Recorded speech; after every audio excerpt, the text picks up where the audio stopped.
Pipe बस तो हमने निकाल दी, इनमें सुरक्षा कौन देगा। हम 27 तारीख से लगातार यहाँ बैठे, एक भी उन्होंने ट्वीट नहीं करा कि 27 तारीख से हमारे मार्शल धरने में बैठे हैं ठंड में। उन्हें हमारी फिक्र नहीं है और ना उन्हें जनता की फिक्र है। उन्हें सिर्फ राजनीति रोटियाँ सेकनी होती हैं, बस अपना फ़ायदा हुआ उसके बाद इन्हें निकालो। हम लोग को बेवकूफ़ बनाते हैं कि जी एलजी साहब तुम्हारा काम नहीं कर रहे। एलजी साहब के पास जाते हैं कि जी उन्होंने तुम्हारी फाइल रोक रखी है, मतलब दोनों तरफ से घुमा रहे हैं, जबकि हम इनको देखते हैं दोनों एक साथ बैठे होते हैं। तुम खुद बोल रहे हो कि भाई मार्शल बहुत अच्छा काम कर रहे हैं, तो फिर गलत तरीके से भर्ती कहाँ से हो गई। सीएम कहता है कि एलजी ने रोक रखा था, एलजी कहता है कि सीएम ने रोक रखा था, जबकि भेजने वाला भी सीएम ही था और हटाने वाला भी सीएम ही था। सीएम कहता है कि एलजी ने रोक रखा था, एलजी कहता है कि सीएम ने रोक रखा था, जबकि भेजने वाला भी सीएम ही था और हटाने वाला भी सीएम ही था। फिर कहाँ से ये शरीफ बन गए। जब आपको पता था कि मार्शल हमें ज़रूरी चाहिए और यही लोग चाहिए, तो फिर आपने प्रस्ताव भेजा ही कि उनके पास, उपराज्यपाल के पास में। कुछ टाइम पहले कैलाश गहलोत और ये अरविंद केजरीवाल जी, ये कुछ टाइम पहले ना एक ट्वीट डाला करते ट्विटर पे और हमारे वीडियो शेयर करते थे। जो लड़के अच्छा काम कर रहे हैं, हम भी अच्छा, सारे जो अच्छा काम कर रहे थे उनके वीडियो शेयर कर देते ये, और ये दिखाते थे कि हाँ मार्शल अच्छा काम कर रहे हैं, और ये खुद कहते हैं कि मार्शल ज़रूरी है बस के अंदर। तो आज इनको ज़रूरत दिखाई नहीं देती। अभी कल इन्होंने 500 बसों का उद्घाटन किया है, उस टाइम पे एलजी साहब भी साथ में थे, केजरीवाल भी थे। चाहते तो उसी टाइम पूछ लेते कि भाई बसें तो हमने निकाल दी, इनमें सुरक्षा कौन देगा। आज ड्राइवर हो गए, कंडक्टर हो गए, 2 लोग रहते हैं वो, ठीक है, और बस में भीड़ बहुत ज़्यादा हो जाती है, तो कंडक्टर अपना टिकट काटेगा या पब्लिक को देखेगा, या ड्राइवर अपनी गाड़ी चलाएगा या पब्लिक को देखेगा। इन्होंने रिस्पॉन्सिबिलिटी उनको दे दी है कि मतलब ड्राइवर, कंडक्टर और जो चेकिंग स्टाफ होता है वो पब्लिक को देखेंगे। तो अभी मैं बहुत टाइम से ये चीज़ देख रहा हूँ, इनके ट्वीट चेक करता हूँ मैं ट्विटर पे। अरविंद केजरीवाल जी मतलब पहले बहुत सारी वीडियो डाला करते थे कि मार्शल ने ये काम करा है, मार्शल ने ये काम करा है, मार्शल ने ये काम करा है। हम 27 तारीख से लगातार यहाँ बैठे, एक भी उन्होंने ट्वीट नहीं करा कि 27 तारीख से हमारे मार्शल धरने में बैठे हैं ठंड में। उन्हें हमारी फिक्र नहीं है और ना उन्हें जनता की फिक्र है। उन्हें सिर्फ राजनीति रोटियाँ सेकनी होती हैं, बस अपना फ़ायदा हुआ उसके बाद इन्हें निकालो। जो पैनिक बटन और सीसीटीवी कैमरे पे जो ये हवाला देते हैं ना कि हमने कैमरा लगवा दिया, पैनिक बटन लगवा दिया, तो ये अपने साथ इतनी फोर्स लेके क्यों घूमते हैं। अपने साथ भी कैमरे लगवा लो और घूमते रहो कैमरे में, है ना। अपने लिए पूरी सेफ्टी चाहिए कि मेरे जान को कोई खतरा नहीं होना चाहिए, बाकी जो जनता है वो जैसे मर्जी रहे, ठीक है। बस खाली दिखाना होता है कि मैंने ये काम कर दिया, उसके बाद मैंने ये काम कर दिया। अब हम लोग इतने सारे बैठे हैं, 27 तारीख से लगातार बैठे हैं, लेकिन कोई भी आम आदमी पार्टी का नेता, हम लोग सबके पास में गए, ठीक है, लेकिन आज तक हमारे पास कोई देखने, झूठा भी आश्वासन देने के लिए नहीं आया कि हम तुम्हारे बारे में सोच भी रहे हैं, ठीक है। लेकिन हम लोग को बेवकूफ़ बनाते हैं कि जी एलजी साहब तुम्हारा काम नहीं कर रहे। एलजी साहब के पास जाते हैं कि जी उन्होंने तुम्हारी फाइल रोक रखी है, मतलब दोनों तरफ से घुमा रहे हैं, जबकि हम इनको देखते हैं दोनों एक साथ बैठे होते हैं, ठीक है।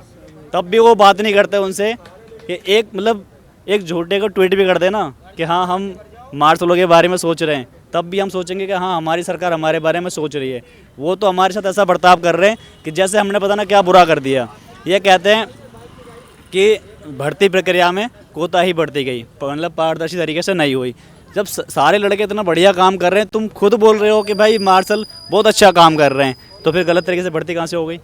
और 1968 एक्ट का जो हवाला देते हैं ना ये लोग, जिस टाइम हम भर्ती किए थे उस टाइम पर भी वही एक्ट था, तो तब इनको याद नहीं आया कि भाई 1968 का एक्ट लगातार 10 साल 8 साल से नौकरियां चल रही हैं, और वो तो हमारी कोई सैलरी भी नहीं है, हम डेली भत्ते पर काम करते हैं, तब ये हाल है, ठीक है। अगर हमारी कोई ज़्यादा सैलरी होती तब तो ये पता नहीं क्या करते हैं, ठीक है। और हम 27 तारीख से लगातार बैठे थे सैलरी के लिए, ठीक है। हम लोग 27 तारीख से बैठे थे सैलरी, अपनी सैलरी लेने के लिए। 5 महीने सैलरी नहीं आई तो हम सारे खुद परेशान थे, किसी को भी मतलब ऑलरेडी बहुत सारा कर्जा हो गया था, ठीक है। एक झटका था हमें सैलरी का लगा हुआ था, दूसरा झटका इन्होंने निकाल के दे दिया। कितने टाइम से आपके पास सैलरी नहीं आई आपकी? हमारी 5 महीने को सैलरी हो गए थे।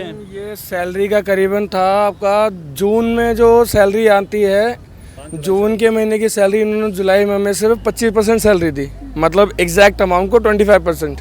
और उसके बाद में ये कहा गया कि सरकार के पास फंड नहीं है, so we will not allowed any amount. तो अगले महीने जैसे ही आपका फंड आएगा हम आपकी सैलरी रिलीज़ कर देंगे। अगर दिल्ली सरकार ने आप लोगों की कहीं मदद नहीं की तो आप लोगों ने केंद्र सरकार की तरफ क्यों नहीं देखा? मैडम ये तो सब कहने की बात है कि केंद्र के पास नहीं गए या राज्य के पास नहीं गए। देवर लांछन लगा रहा है भाभी के ऊपर, भाभी बोल रही है देवर को एक दूसरे के ऊपर एक कीचड़ उछालने वाला काम हो रहा है इनका।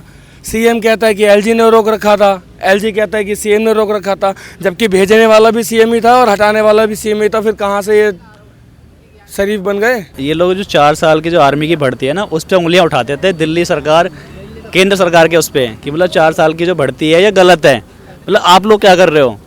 आपने तो 4 साल 10 साल 8 साल वाले लोग निकाल दिए, बेरोजगार कर दिए, जाओ भाई मरो। और कई सारे लोग हमारे साथी, कई सारे उनकी जान चलेगी। मतलब इनको नहीं पता, एक घर जब इंसान ना, मतलब अब ये लोग राजनीति में आ गए, कुछ टाइम पहले ये भी रोड पे थे, ठीक है। अब ये लोग है ना, अब अच्छी खासी ज़िंदगी जी रहे हैं। अब इन्हें नहीं पता कि एक आम इंसान की ज़िंदगी क्या होती है, वो लोग कैसे अपनी ज़िंदगी काटते हैं, ठीक है। ये भी आम पब्लिक में से निकले हुए हैं, इन्हें पता था उस टाइम पे, लेकिन अब जो गद्दी पे बैठ गए ना, तो ये दुख दर्द सब भूल गए। यहाँ जो भी आता है ना, ठंड में किसी को बैठने का शौक नहीं है, जो इधर ये झोंपड़ियाँ डाल के बैठे हुए हैं ना, या किसी को शौक नहीं है यहाँ बैठने का। लेकिन ये इन लोग को नहीं दिखाई देता, ना सरकार को दिखाई देता है। मैं तो केंद्र सरकार से भी कहता हूँ और दिल्ली सरकार से भी कहता हूँ, जनता की जिम्मेवारी सरकार की ही है, रोजगार देना सरकार का ही हक है, किसी का रोजगार छीनना बहुत गलत है। इन्होंने सैलरी रोक दी पहले, वो गलत किया, उसके बाद नौकरी से निकाल दिया, कौन सा अच्छा करा। हमारे साथ 5-5 लोग 6-6 लोग परिवार है, हम परिवार को चला रहे हैं, कौन सा गलत काम कर रहे हैं हम लोग? मतलब ये ऐसा बर्ताव कर रहे हैं हमारे साथ में, ये लोग यहाँ से निकलते हैं चुपचाप निकल जाते हैं, ठीक है, कोई नहीं आता। जैसे कि हमने कोई क्राइम करा हो, कौन सा हमने ये क्राइम करा था कि लोगों की सुरक्षा दी, हमारा क्राइम था। हमने मतलब कई सारे हमारे साथियों ने ब्लेड खाए, वो उनका क्राइम था। तो कुछ समझ से मतलब बाहर है। ये लोग खुद भी कहते हैं कि हमें मार्शल चाहिए, हमें मार्शल चाहिए, मार्शल ज़रूरी है बस के अंदर, लेकिन फिर भी रखने को राज़ी नहीं है। तो ये पता नहीं कौन सा गेम खेलना है। अभी आज का मैंने न्यूज़पेपर देखा था कि दिल्ली सरकार ने सुप्रीम कोर्ट में मतलब अपील डाली थी कि एलजी साहब ने मार्शलों को बर्खास्त कर दिया, ठीक है। भैया तुमने तो प्रस्ताव भेजा था उनके पास में, सबसे पहले तो तुमने प्रस्ताव भेजा ही क्यों था, ठीक है। आप उन उपराज्यपाल पे उंगली उठा रहे हो। हम उपराज्यपाल की गलती बाद में मानते हैं कि उन्होंने साइन कर दिए, लेकिन सबसे पहले आपने प्रस्ताव भेजा दिल्ली सर उसके उपराज्यपाल के पास, उसने फाइल पे साइन कर दिया। तो तुम जब आपको पता था कि मार्शल हमें ज़रूरी चाहिए और यही लोग चाहिए, तो फिर आपने प्रस्ताव भेजा ही क्यों उनके पास, उपराज्यपाल के पास में?